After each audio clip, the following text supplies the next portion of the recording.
yang harus dikerjakan, jadi baru bisa mulai sekarang. Ini sebetulnya Anda praktikumnya, kalau menurut asistennya saya kemarin sempat bertanya, udah masuk ya, Devi udah masuk ya? Ini tolong Siva diganti namanya, Siva Fajrina, kalau enggak saya keluarin nanti.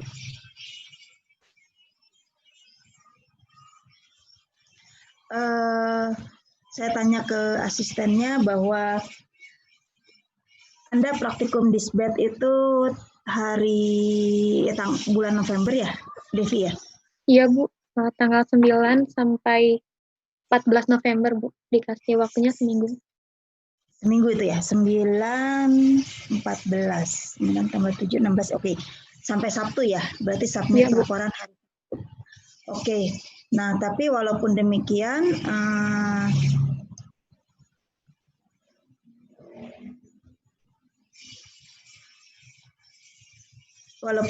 Anda harus kuliah pendahuluan dari sekarang, ya. Nah, jadi saya mudah-mudahan Anda tidak lupa apa yang saya infokan sekarang, ya. Mungkin sama dengan yang lainnya, ya,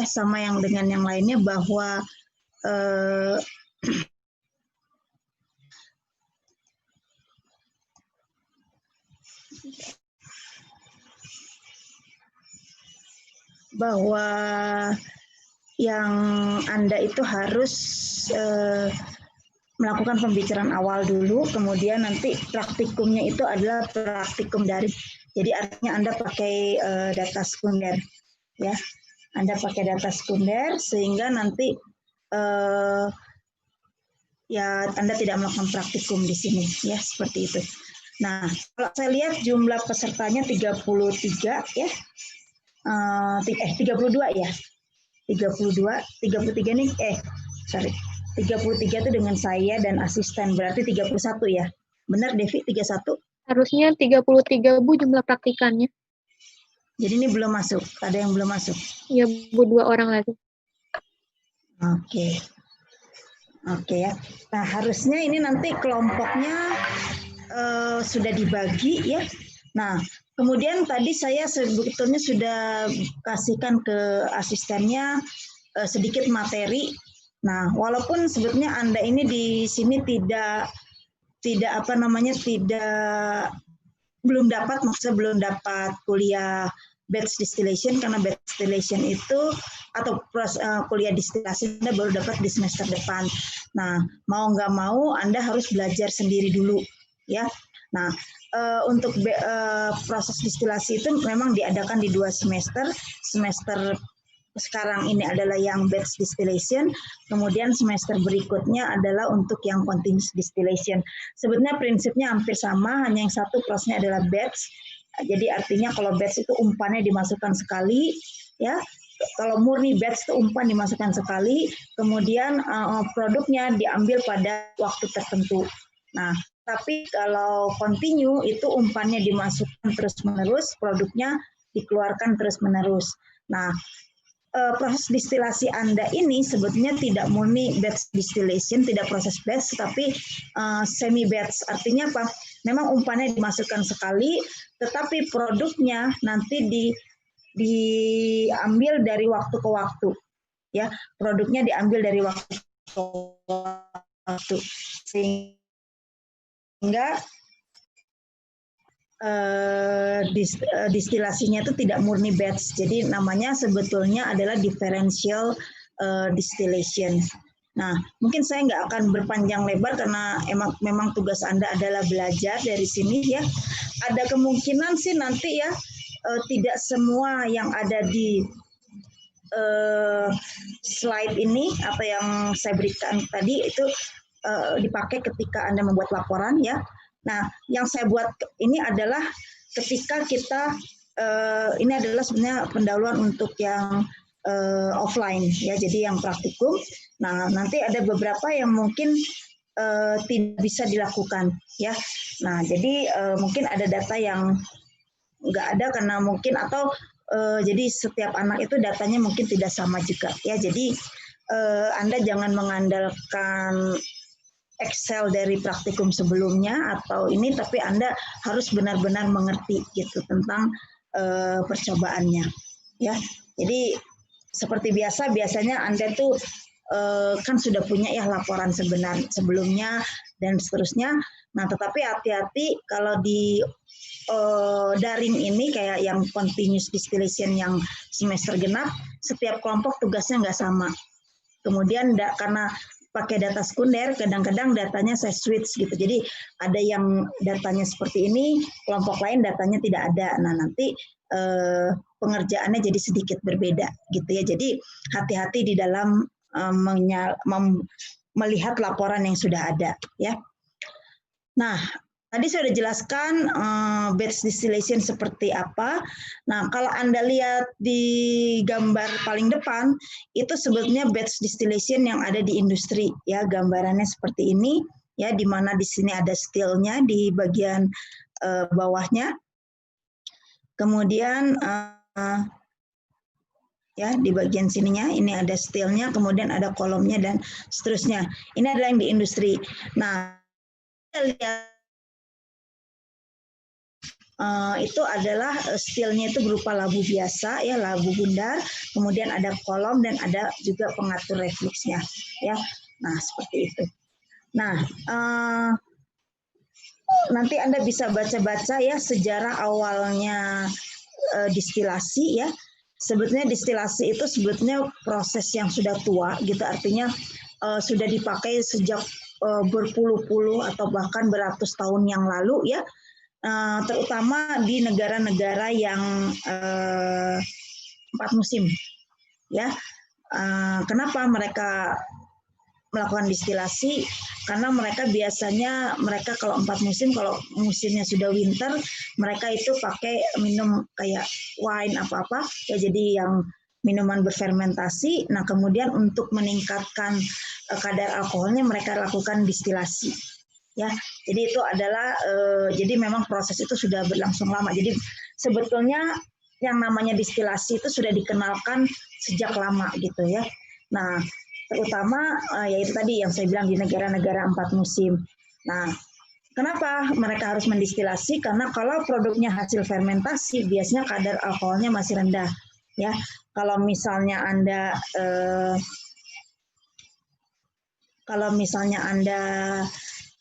membuat tape, kalau Anda mau lebaran itu kan fermentasi juga.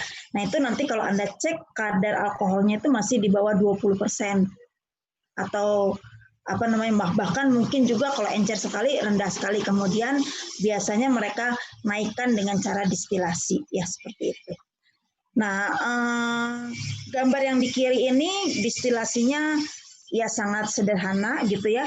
Jadi ini ada pakai bakaran seperti ini, kemudian ini adalah boilernya. Boilernya itu sekaligus tempat wadah larutannya. Kemudian di sini ada wool. Wool ini adalah untuk menahan uap naik ke atas. Nah, tetapi walaupun demikian masih ada uap yang naik ke atas. Nah, kemudian wool inilah nanti yang diperas atau diapak untuk diambil alkoholnya dan seterusnya. Nah, ini adalah yang paling sederhana. Nah, kemudian ini perbaikannya, yaitu di sini sudah menggunakan kondensor walaupun masih bentuknya masih sederhana ya. Ini pemanasnya juga masih pakai api dan seterusnya. Nah, tapi ini zaman dulu dipakai ya, terutama untuk membuat minuman yang hangat. Ya, saya nggak bilang minuman keras ya, tapi itu sebenarnya minuman yang hangat gitu. Artinya kalau memang kita tinggal di negara 4 musim, biasanya kita memang minum itu supaya badan kita hangat ya, seperti itu. Nah, kemudian dalam perkembangannya distilasi itu mengalami perubahan ya. Jadi ini adalah yang dilakukan di lab ya, mungkin di lab di lab kimia dasar Anda juga sudah pakai. Ini adalah yang paling kiri, ini adalah simple batch distillation, di mana ininya terdiri dari labu dan kondensor. Ya, inilah yang murni benar-benar batch distillation. Nah, kalau yang nanti Anda itu adalah batch distillation-nya dimodifikasi ya. Kalau ini kan cuma ada labu dan kondensor. Kemudian tapi ini biasanya proses pemurniannya itu tidak terlalu baik. Kemudian ditambahlah dengan yang namanya kolom rektifikasi atau kolom fraksionasi. Jadi dari sini untuk memperbaiki kinerja ditambah dengan ini. Ini juga masih batch distillation tapi namanya multi-stage batch distillation. Kalau ini simple batch distillation. Jadi ini cuma satu tahap. Kalau ini tahapnya lebih dari satu. Ya. Nah, kemudian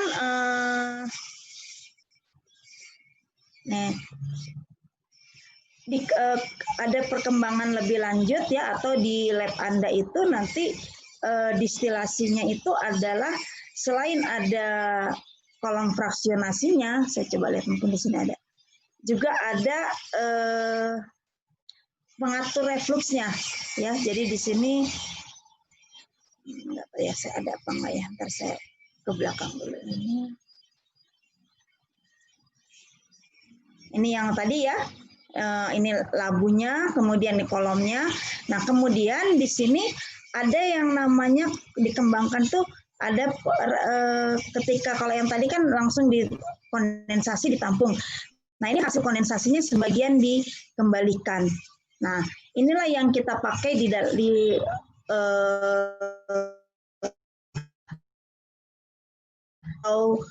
selain di industri juga ada yang dipakai di lab TK kita adalah yang seperti ini. Jadi selain ada kolom rektifikasi juga ada pengatur reflux di mana sebagian dari kondensatnya itu dikembalikan ke dalam kolom. Ya, seperti itu. Nah, kalau yang gambar tadi ya, yang gambar di awal tadi yang ini ya, ini kalau Anda lihat di sininya tidak ada yang dikembalikan ke dalam kolom tetapi langsung ditampung ya. Jadi nanti kalau Anda memang belum bisa masuk lab ya, Anda bayangkan saja punya Anda itu seperti ini tetapi ada yang dikembalikan ke dalam kolom. Nah, itulah yang dipakai di dalam di dalam lab TK Anda nanti ya. Nah, kemudian nanti di dalam link yang saya berikan itu ada beberapa proses distilasi yang dilakukan oleh orang ya. Memang bahasa pengantarnya bahasa Inggris ya, Anda tinggal lihat aja. Nah, nanti Anda pahami dari situ gitu distilasinya proses seperti apa ya. Nah, kemudian ini alasan-alasan kenapa pakai batch distillation ya. Biasanya batch distillation itu tidak dipakai dalam skala yang besar ya, tapi dalam skala yang kecil, tapi produknya itu cukup mempunyai nilai yang tinggi, jadi harganya mahal gitu. Jadi biasanya contoh yang biasanya dipakai untuk batch distillation itu adalah industri parfum, kemudian industri minyak atsiri itu biasanya pakai, kalau nggak ekstraksi ya batch distillation. Atau misalnya juga adalah untuk meran suatu produk, jadi menguji produk baru. Jadi biasanya produknya nggak banyak ya. Nah, jadi walaupun kalau continue tuh biasanya dipakainya di penghilangan minyak dan seterusnya ya, seperti itu. Nah, sebaiknya batch distillation itu mempunyai komposisi itu yang agak jauh berbeda. Jadi kalau Anda punya 0,3, 0,3, 0,4 itu agak susah untuk misahkannya. Atau misalnya 0,45 dan 0,55 itu kan agak dekat. Nah, itu agak susah. Tapi kalau misalnya komposisinya agak jauh berbeda, biasanya batch distillation itu bisa dipakai ya. Nah, itu. Ini tadi simple batch distillation ya, jadi yang tidak ada kolom, tidak ada pengatur reflux ya. Nah, di dalam simple batch distillation atau di dalam batch distillation itu satu-satunya persamaan yang dipakai itu adalah yang namanya, kalau Anda lihat di sini, persamaan Rayleigh ya, persamaan Rayleigh ya, yang diturunkan dengan kondisi tidak ada kolom rektifikasi, tidak ada pengatur reflux. Nah, diturunkan dari neraca massa, ini total mass balance-nya, ini komponen mass balance-nya, ya, sehingga kalau diturunkan Anda akan mendapatkan persamaan yang paling bawah, ini adalah persamaan Rayleigh. Nah, di sini saya ada tulis di sini XD ya. Jadi kalau Anda lihat penurunannya dan seterusnya, nah ini nanti di sini ada XD. XD itu adalah harga yang di sini. Ya, komposisi yang di sini. Nah, komposisi di sini itu biasanya setimbang dengan yang ada di stilnya. Ya, jadi di sini adalah XD itu komposisi yang berada kesetimbangan dengan yang ada di labunya. Ya, nah, memang Anda belum belajar kesetimbangan juga, jadi memang Anda harus belajar lebih dulu lagi. Makanya saya bilang kalau Anda kuliah pendahuluan sekarang, saya nggak yakin Anda akan ingat nanti waktu praktikum. Karena Anda sama sekali belum pernah belajar kesetimbangan ya. Nah, tapi ya Anda coba belajar lagi ya. Nah, Anda bisa lihat di Treble atau di Rally gitu ya, di Makeup ya bukunya. Nah, hal yang penting ya dalam dalam distilasi itu kita bekerja masanya itu pakai mol. Karena kita pakai mol maka fraksinya semua adalah fraksi mol. Nah, di sini nanti dalam batch distillation ini kita kan distilasi itu adalah proses pemisahan berdasarkan perbedaan titik didih. Nah, distilasi itu ada yang biner, ada yang multi komponen. Nah, pada batch distillation ini kita pakai yang biner. Biner itu artinya komponen 2. Ya, kalau multi komponen lebih dari 2. Nah, di dalam distilasi biner itu pasti ada zat yang titik didihnya lebih rendah dan zat yang titik didihnya lebih rendah, atau zat yang tekanan uap murninya lebih tinggi dan zat yang mempunyai tekanan uap murninya yang lebih rendah. Nah, tolong Anda lihat lagi apa sih bedanya, apa itu tekanan uap, apa tekanan uap murni, ada apa tekanan parsial. Nah, ini semua dipakai di dalam batch distillation ya. Nah, saya kembali di dalam batch distillation atau di dalam proses distilasi itu besaran fraksinya itu dinyatakan pada komponen yang mudah menguap. Ya, artinya komponen yang mudah menguap itu dia memiliki titik didih yang rendah dan tekanan uap murni yang besar tinggi. Ya, seperti itu. Jadi nanti kalau Anda disuruh gambar kurva kesetimbangan, kurva kesetimbangannya itu adalah berdasarkan komponen yang mudah menguap. Nah, nanti di contoh saya yang di link itu, hati-hati dia ada komponen A dan B, tetapi dia kasih note, yang mudah menguap adalah B. Nah, kalau di kuliah-kuliah distilasi biasa di ITEMAS, baik dengan Pak Jono atau dengan saya, itu biasanya yang mudah menguap itu A justru. Di sini notasi B itu dipakai untuk yang mudah menguap, itu di salah satu linknya. Jadi Anda harus lihat mana yang mudah menguapnya. Ya. Nah, oke. Nah, persamaan Rayleigh ini nanti yang akan dipakai. Nah, hanya hati-hati saya katakan tadi persamaan Rayleigh itu hanya berlaku, diturunkan, bukan hanya berlaku, diturunkan dengan proses distilasi tanpa kolom, tanpa pengatap reflux, ya, tidak ada komponen di balik. Nah, kasus Anda tadi seperti saya gambarkan, ada kolom, ada reflux. Nah, apakah persamaan Rayleigh ini berlaku? Nah, itu adalah salah satu tujuan penelitian Anda. Artinya apa? Kalau persamaan Rayleigh itu berlaku, ruas kiri dan ruas kanannya itu sama. Ya, di sini W itu adalah jumlah mol cairan dalam labu, ya, berjalan dari umpannya sampai jumlah mol cairan dalam labu pada waktu tertentu. Ya, nah itu. Kemudian di sini ada dxw per xd min xw. Nah, xw ini adalah komposisi cairan dalam labu. Jadi dari waste atau kadang-kadang kita pakai bottom, pakai B, ya seperti itu. Nah, berjalannya dari XF sampai XW final juga, ya. Nah, ini sekali lagi berlakunya tanpa kolom, tanpa reflux. Nah, apakah persamaan ini berlaku untuk percobaan Anda? Nah, tadi saya bilang kalau persamaan itu berlaku, berarti sisi kiri harus sama dengan sisi kanan. Nah, nanti Anda lihat sama atau tidak dari hasil percobaan atau data sekunder yang ada. Ya, itu.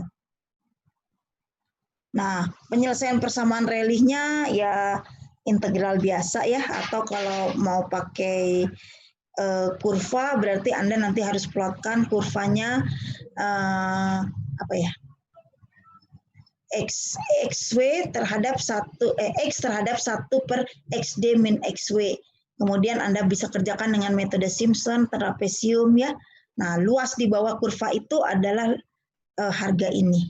Nah, sekali lagi sama dengan kinetika, saya bukan dosen kalkulus, jadi Anda harus tahu bagaimana menyelesaikan ini. Ya, seperti itu. Nah, kalau ini diselesaikan dengan asumsi relatif volatility-nya tetap sehingga secara matematik bisa diterima juga pakai. Jadi Anda bisa pakai rumus yang ini atau yang ini. Nah, apa itu relatif volatility? Nanti Anda baca di literatur yang Anda punya. Relatif volatility itu adalah perbandingan antara kemampuan suatu zat mudah menguap terhadap zat yang lain. Ya, jadi itu adalah relatif volatility. Ya, seperti itu. Nah, suatu zat bisa dipisahkan, campuran bisa dipisahkan kalau relatif volatility-nya lebih besar dari 1. Nah, ini tadi kurvanya, ya. Terhadap X, kemudian ini, nah ini bisa diselesaikan luas kurva ini yang adalah yang ini adalah dengan metode trapesium atau Simpson atau apalah. Ya, seperti itu.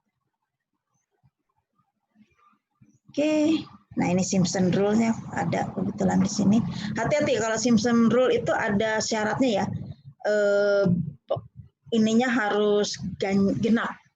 Ya, ketika dibagi delta X-nya itu harus genap ininya apa? Jumlahnya itu. Ya, Anda mungkin lebih tahu ya. Nah, ini. Nah, nanti dari percobaan Anda punya XW final, Anda punya XF, kemudian Anda hitung ini. Nah, kemudian Anda dari percobaan juga Anda punya F final dan fit dan W final. Nah, Anda hitung lagi yang suku ini.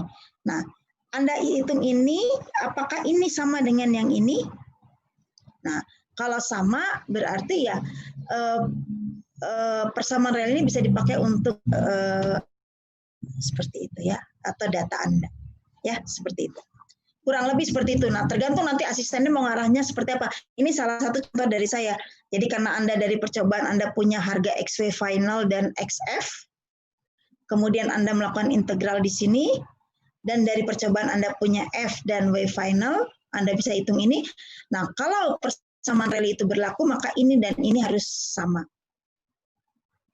Ya, nah itu salah satu. Nanti saya nggak tahu asistennya mau ngarahkannya kemana, beda-beda juga gitu, tapi ini salah satu contohnya seperti itu. Oke, nah itu adalah persamaan Rayleigh. Ini batch stream distillation kita tidak lakukan.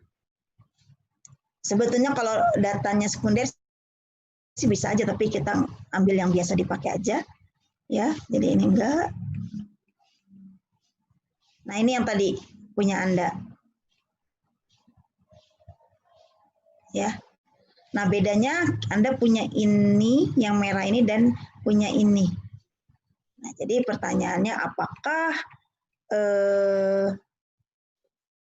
persamaan Rayleigh-nya berlaku atau tidak?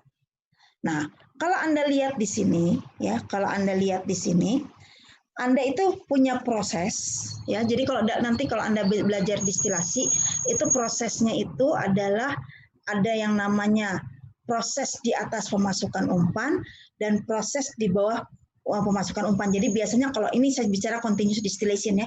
Jadi umpan masuk, nah bagian atas pemasukan umpan itu adalah kita sebut dengan daerah rektifikasi ya.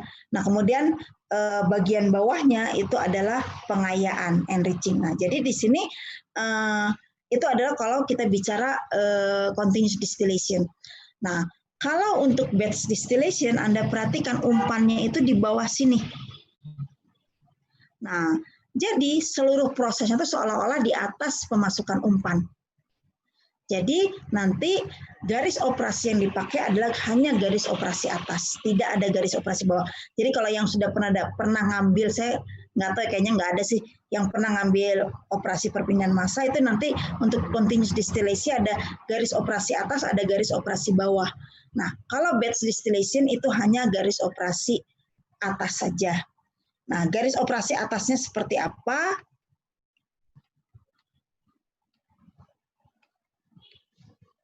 Nah, ini garis-garis operasi atas, tapi persamaan garisnya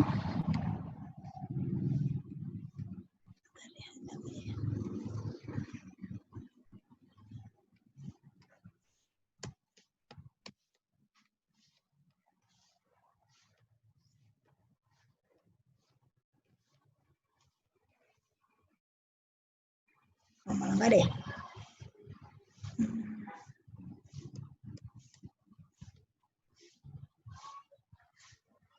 Oh, biasanya saya nulis di ini, di apa?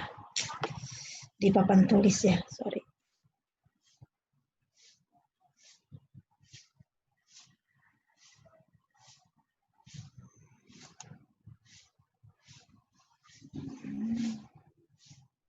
Oke ya, nanti Anda lihat saja garis operasi atas tuh Anda cari sendiri seperti apa ya. Itu rumusnya adalah YN plus 1 sama dengan R per R plus 1 XN ditambah XD per R plus 1. Biasanya saya tulis di ini, jadi nggak muncul di slide saya. Nanti Anda baca aja ya garis operasi atas itu seperti apa.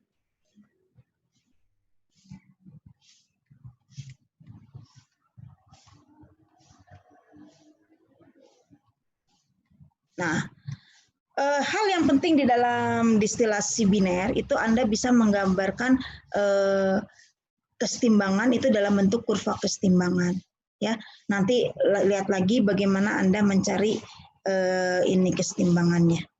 Ya.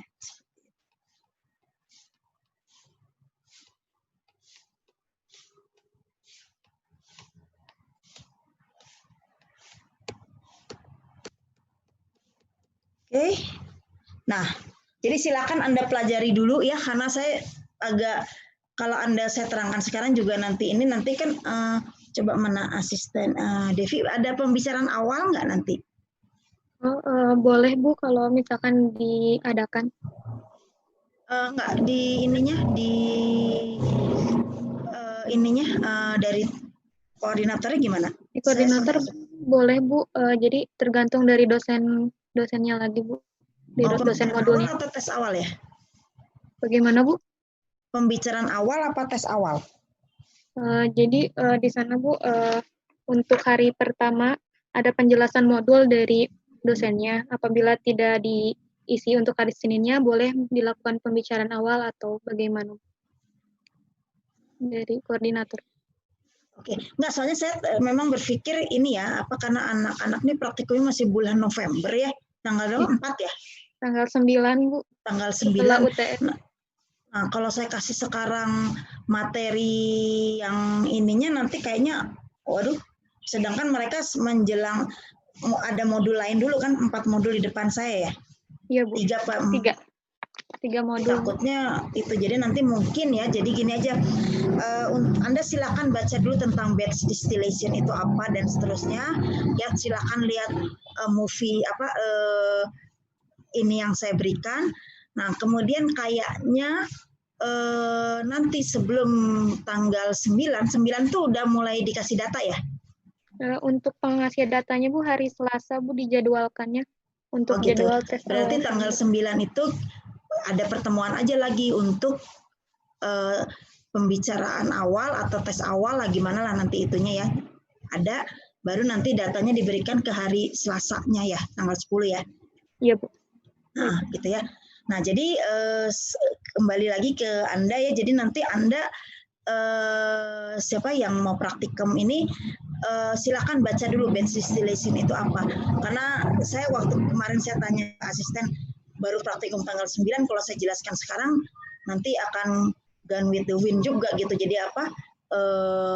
Hilang Anda apa yang saya sudah jelaskan ya. Silakan dibaca-baca dulu. Itu handout-nya. Ya, mungkin ada beberapa yang kurang karena memang handout itu adalah handout-nya offline. Saya nggak sempat bikin untuk yang daringnya. Nah, tapi Anda bisa baca di buku Makeup atau Makeup dan Treble ya, tentang distilasi. Anda baca aja semua tentang distilasi itu apa sih gitu. Nah, nanti di hari tanggal 9 kita ketemu lagi itu untuk kuliah pendahuluannya ya. Kalau ini tadi briefing aja, nanti kita untuk kuliah pendahuluannya. Nah, ya, kemudian nanti di sini juga di handout yang saya berikan ya, ini ada yang cerita tentang kalibrasi dan seterusnya. Ini Anda tidak lakukan, tetapi Anda punya data yang harus Anda kalibrasi ya, nanti seperti itu ya, dan seterusnya. Nah, itu yang mungkin saya ingin sampaikan. Nah, kemudian ada link-linknya. Kalau Anda lihat di sini, saya ambil semua dari YouTube ya. Saya tidak buat movie untuk praktikum ini karena sayanya nggak berani datang ke ITEMAS gitu. Jadi saya ambil dari YouTube. Ya sekalian nanti Anda nggak ada, saya cari coba yang bahasa Indonesia nggak ada. Ya adalah bahasa Inggris Malaysia mungkin Anda bisa tangkap gitu ya. Tapi ada juga bahasa Inggris yang bukan itu. Jadi silakan Anda lihat kira-kira seperti apa ya. Nah itu nanti pada pertemuan berikutnya nanti kita akan lebih detail ke percobaannya. Gitu. Oke, sampai sini ada pertanyaan? Oh, ini S-nya kebanyakan nih. Ini distillation S-nya kebanyakan ya. Oke, ada. Ini kok pada diem semua? Coba kameranya dinyalakan semua. Supaya saya bisa lihat.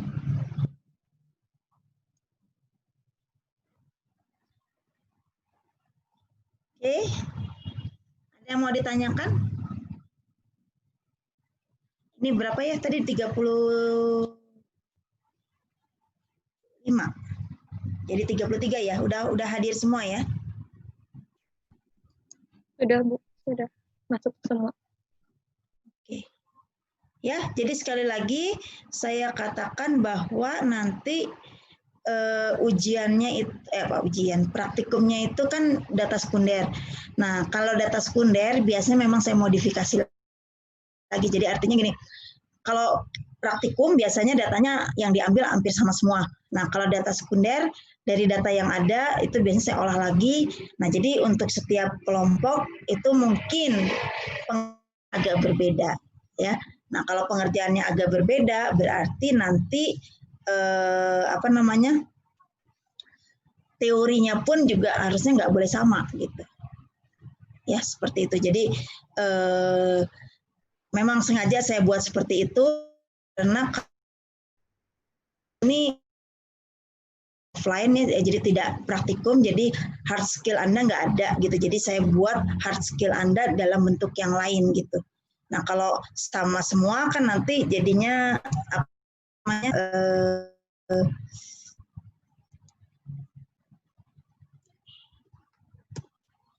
kalau sama semua nanti malah jadi ini nggak, Anda sama sekali udah hard skillnya nggak dapat, kemudian Anda cuma mengikuti laporan yang teman-teman Anda, nggak gitu. Jadi nanti biasanya adalah yang saya ubah, mungkin asistennya juga kan kemarin semester lalu ikut continuous distillation. Nah, setiap kelompok ada nggak sama. Jadi kalau di sini kira-kira ada berapa kelompok nih? 1, 2, 33, berarti satu kelompok bertiga apa berdua? Untuk sekarang Bu, praktikumnya sendiri-sendiri. Oh, sendiri-sendiri ya? Oh, sorry. Sendiri-sendiri berarti jadi itu tetap saya sih akan jadi nanti memasukkan laporan sendiri-sendiri ya? Ya Bu, untuk laporannya sendiri-sendiri Bu. Waduh, itu asistennya nanti meriksa laporannya gimana tuh? Ya Bu, ada 33 untuk laporan. Nah, jadi tulisan tangan atau apa? Diketik Bu, untuk laporannya. Seperti tahun kemarin Bu, semester kemarin. Tapi nanti pembicaraannya jadi sendiri-sendiri dong? Iya Bu. Kalau dari seperti yang lalu ya. Jadi kalau sama saya kan juga jadi sendiri-sendiri ya. Ya, jadi oke. Nah, itu lagi. Jadi modelnya ya saya memang rapat ini saya udah pernah ikuti tapi saya agak lupa gitu ya. Jadi saya baru ingat lagi memang sendiri-sendiri. Nah, jadi nanti Anda pembicaraan awalnya itu sendiri-sendiri ya. pembicaraan awal itu dapat berupa jadi tes awal ya, gitu ya? Iya, Bu. Pembicaraan awal itu bisa jadi berupa tes awal, jadi nilai Anda tuh sendiri-sendiri. Nah, kemudian nanti Anda praktikum. Nah, kalau praktikum memang kalau 33 data sekunder yang harus dikasihkan mungkin enggak, jadi mungkin ada beberapa yang mungkin ada beberapa kelompok yang hampir sama gitu, tapi mungkin akan saya, kalau gitu akan saya modifikasikan lebih detail lagi gitu. Kalau kemarin saya pikir hanya 16 kelompok, jadi kemarin saya udah bikin, tapi itu untuk 16 kelompok, karena saya pikir dibagi 2, tapi ternyata enggak ya, jadi harus saya modifikasi lagi. Nah, kemudian nanti Anda praktikum, Anda bikin laporan, saya nggak kebayang nanti laporannya akan masuk 33 laporan. Nah, kemudian nanti pembicaraan akhir Anda itu tanggal berapa ya? 14. Hah? 14. 14 itu adalah biasanya kalau dengan saya tes ujian itu. Kalau dengan saya. Ya, jadi artinya ini siapa Ian? Ini kenapa ketawa-ketawa sendiri? Enggak apa-apa, Bu. Maaf, Bu. Ya. Kan nggak ada yang lucu. Ya. Nah, jadi Anda ujian di situ. Ya, jadi biasanya seperti itu. Jadi nanti kalau pembicara tes awalnya mungkin sama asisten, kemudian pembicaraan akhirnya, tes akhirnya dengan asisten juga, dengan saya juga. Jadi Anda di situ nanti ujian. Ya, seperti itu. Nah, itu yang perlu diinikan ya.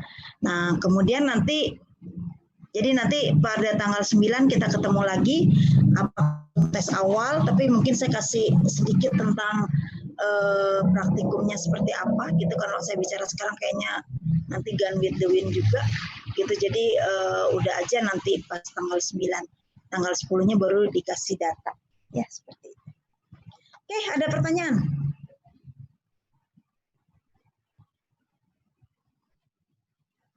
Ya.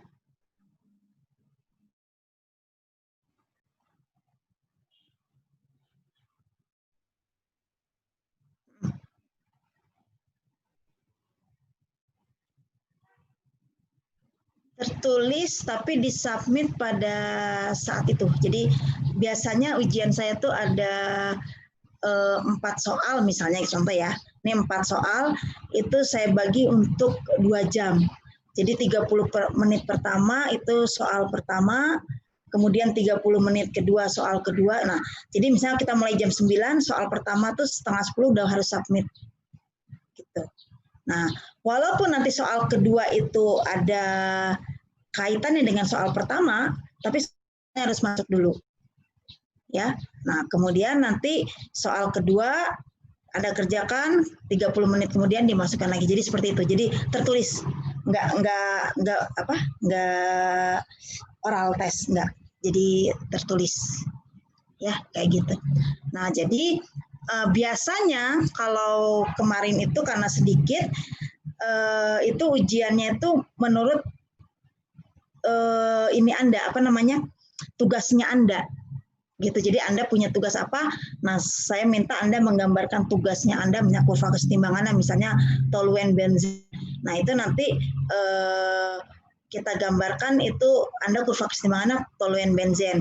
Kemudian yang kelompok yang lain teman Anda misalnya etanol air, yang lainnya metanol air. Nah, itu nanti akan nggak sama. Nah, kemudian nanti mungkin di soal keduanya nanti misalnya ya, yang satu misalnya pakai refluksnya sekian, yang satu lagi refluks total. Nah, itu nah tergantung dari ininya tapi jadi gitu. Setiap kelompok akan nggak sama, tapi biasanya tidak lari dari percobaan Anda. Nah, jadi kalau misalnya tugas Anda di itu. Jadi kalau misalnya Anda nanti mengerjakan dengan mengerti, harusnya ujiannya juga tidak terlalu susah. Gitu. Itu kalau yang punya saya. Kalau asistennya mungkin nanti ada pembicaraan lagi dengan asistennya ya, ya Devi. Iya Bu, ada pembicaraan awal terlebih dahulu. Nah, ini asistennya saya dibantu oleh Deviana ya. Jadi silakan kalau ada yang kurang paham gitu-gitu ya, silakan Anda tanya ke asistennya gitu, seperti itu.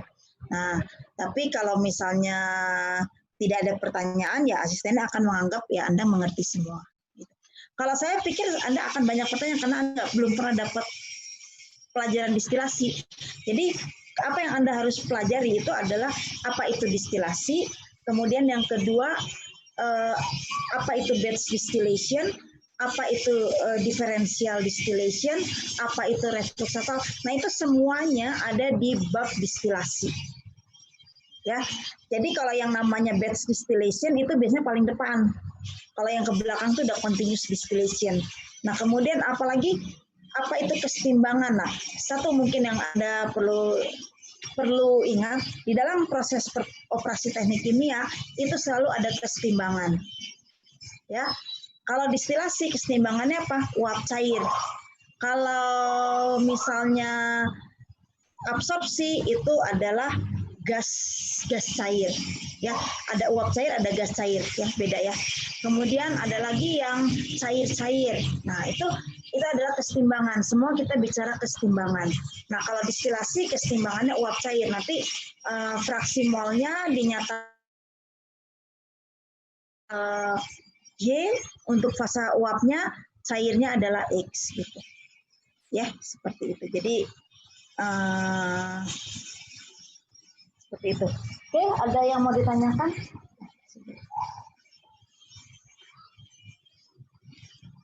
Kalau tidak ada, ya selamat mempersiapkan ini karena Anda sudah minggu depan ya, udah mulai praktikum ya? Ya? Iya Bu, mereka udah mulai Bu dari modul A minggu depan. Drying ya? Iya, Drying itu siapa sih? Dosennya Pak Salaf Bu. Pak Salaf. Ya udah, mungkin gitu saja yang ingin saya sampaikan. Ya selamat belajar dulu, nanti kita ketemu lagi tanggal 9. Ya, oke? Kalau nggak ada pertanyaan, saya akhiri pertemuan sekarang. Selamat pagi.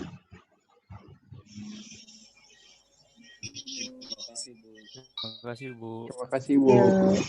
Terima kasih Bu. Terima kasih Bu. Ya. Bu.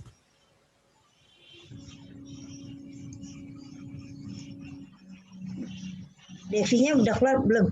Nanti ini ya Devi ya, saya nanti kontak pakai WA aja ya untuk itu. Ya, baik. Nah, itu nanti juga tolong dilihat mungkin ininya dari apa? Dari link yang saya kasih dipelajari aja dulu gitu ya. Soalnya itu. Iya Bu, kemarin dari koordinatornya katanya Bu boleh jika mau ada demo di labnya Bu. Ya, demonstrasi tapi saya nih. Ayo. Yang kerja siapa? Asistennya? Hah? Yang kerja Iya, siapa? ada Asistennya atau siapanya? asistennya Bu, Ada tapi yang demo nggak? kemarin sih ada yang enggak Bu, cuma modulnya Aflu Pak Roni Bu.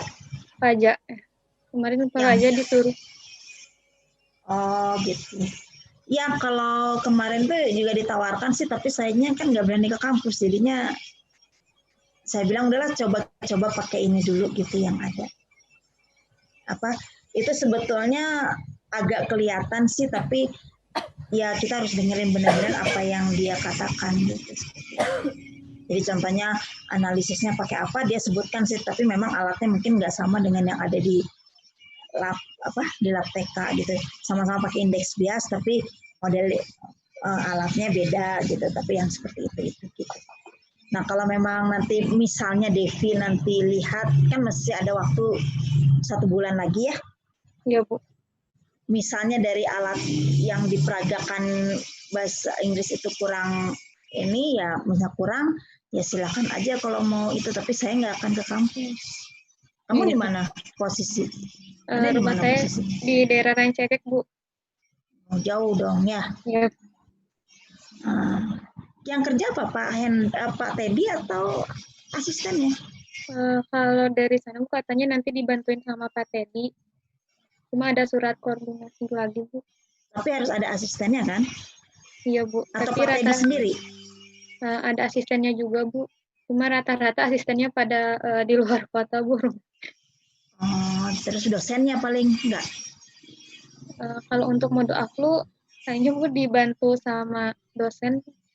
Ya kan Pak Roni emang harus standby ke IPEN Mas, jadi dia ada. Gini aja deh, Devi nanti lihat aja ya dari link-link yang saya kasih itu. Kalau saya sih menurut saya udah cukup gitu ya, tapi nggak tahu ya kalau menurut Devi kurang dan mau praktikum ya harus minta izin dulu ya. Kan ada di ITENAS minta izin apa namanya untuk kerja gitu-gitu ya. Iya Bu, harus ada dosen pembimbingnya, tapi nggak tahu ya. Iya Bu, harus ada. Iya, kecuali kalau Pak Roni mau nungguin Anda. Saya minta tolong Pak Roni. Oke lah, dilihat aja dulu ya Devi ya, nanti gimana-gimananya ya. Oke, ini yang saya lain. akan baca kembali Bu. Iya. Ini nggak mengundurkan diri yang lain nih. Kamu nguping saya sama Devi nih. Ada yang mau ditanyakan? Tuh si dia salah satu. Atau mau nanyanya ke Devi aja? Ya udah. Oke, kalau gitu ya saya akhiri ya karena saya harus pergi juga ya. Terima kasih. Oke, yuk makasih ya semuanya. Yuk.